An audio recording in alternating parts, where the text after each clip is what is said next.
Konon, di balik megahnya Candi Prambanan yang menjulang di bawah langit Yogyakarta, tersimpan bukan hanya kisah cinta Roro Jonggrang dan Bandung Bondowoso, tetapi juga sebuah harta kuno yang dijaga oleh kekuatan gaib sejak ribuan tahun silam. Pada masa pembangunan candi, Bandung Bondowoso memerintahkan ribuan jin untuk membangun 1000 candi dalam semalam. Namun, tak semua hasil karya itu terlihat di dunia manusia. Sebagian candi dan ruang bawah tanahnya tersembunyi, tertimbun oleh waktu dan sihir, di dalamnya konon tersimpan emas, permata, dan pusaka peninggalan kerajaan kuno Medang Kamulan. Silam, ketika kerajaan Medang Kamulan masih berjaya, hiduplah seorang raja sakti bernama Prabu Damarwulan. Ia dikenal bijak, namun menyimpan ambisi besar, membangun monumen abadi yang akan membuat namanya diingat selamanya. Ia memanggil para empu, brahmana, dan ahli sihir dari seluruh penjuru Nusantara.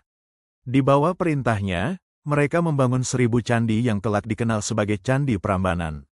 Namun proyek itu bukan semata-mata persembahan kepada para dewa. Di bawah kaki candi, tersembunyi ruang bawah tanah tempat mereka menyimpan pusaka kerajaan, termasuk peti emas Jaladara, berisi logam dan batu mulia yang konon digunakan untuk memanggil hujan. Keris Nagaseta, pusaka yang diyakini bisa menghidupkan patung-patung batu. Dan Manik Ratu, batu kristal berwarna ungu yang disebut-sebut sebagai sumber kekuatan gaib Prabu Damarwulan. Namun ketika kerajaan itu runtuh akibat perebutan kekuasaan, para pendeta memutuskan untuk menyembunyikan seluruh harta di bawah lapisan tanah, menutupnya dengan mantra dan batu. Biarlah harta ini tertidur sampai waktu menyingkap rahasianya, kata sang pendeta terakhir sebelum lenyap bersama debu zaman.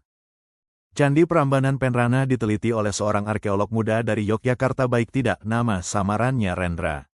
Ia tidak percaya pada legenda, hanya pada bukti dan data. Namun, ketika timnya melakukan pemetaan bawah tanah di sekitar kompleks Candi Prambanan, alat pendeteksi logam mereka mendeteksi ruang kosong di bawah tanah dengan kadar logam tinggi.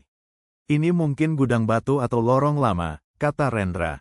Tapi di dalam hatinya, ia tahu ada sesuatu yang lain. Malam berikutnya, tanpa sepengetahuan pihak berwenang, ia bersama 2 rekannya menggali di sisi utara candi. Setelah 3 meter, mereka menemukan batu pipi besar dengan ukiran aksara Kawi kuno. Salah satu rekannya, Bagas, membaca dengan suara bergetar. Siapa yang membangunkan yang tertidur, akan tertidur selamanya. Mereka tertawa, menganggapnya hanya peringatan kuno. Namun saat batu itu digeser, hembusan angin panas keluar seperti napas dari dalam bumi. Lentera padam, dan hanya cahaya bulan yang tersisa. Ketika lentera kembali dinyalakan, Rendra mendapati sesuatu. Jejak kaki berlumpur menuju ke dalam lorong, padahal tak seorang pun di antara mereka yang melangkah ke sana. Di ujung lorong, mereka menemukan pintu batu dengan ukiran wajah perempuan cantik, Roro Jonggrang. Namun wajah itu tampak hidup. Matanya seolah mengikuti siapapun yang memandangnya. Tiba-tiba, lorong bergemuruh, tanah bergetar, dan dari dinding keluar asap hitam yang membentuk bayangan manusia. Sosok itu berbisik dengan suara seperti ribuan daun kering. Kalian mencari harta yang bukan milikmu. Bagas berteriak, berlari ke arah pintu keluar, namun lorong seolah berubah arah. Rendra mencoba memegang lentera, tapi apinya padam. Dalam kegelapan, hanya satu hal yang terlihat, cahaya ungu dari sebuah batu di tengah ruangan, Manik Ratu. Rendra mendekat, tangannya bergetar. Saat jarinya menyentuh permata itu, seluruh ruangan bergetar. Relief batu di sekelilingnya mulai bergerak. Patung-patung itu hidup. Beberapa hari kemudian, warga sekitar menemukan lubang besar di dekat kompleks candi.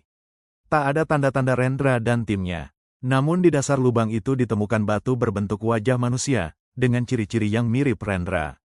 Sejak malam itu, para penjaga sering melihat bayangan orang menggali di tengah malam, di antara arca dan reruntuhan, dengan lentera menyala samar.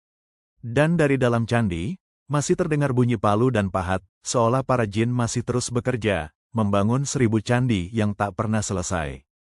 Jangan lupa like dan subscribe ya, biar tidak ketinggalan cerita menarik.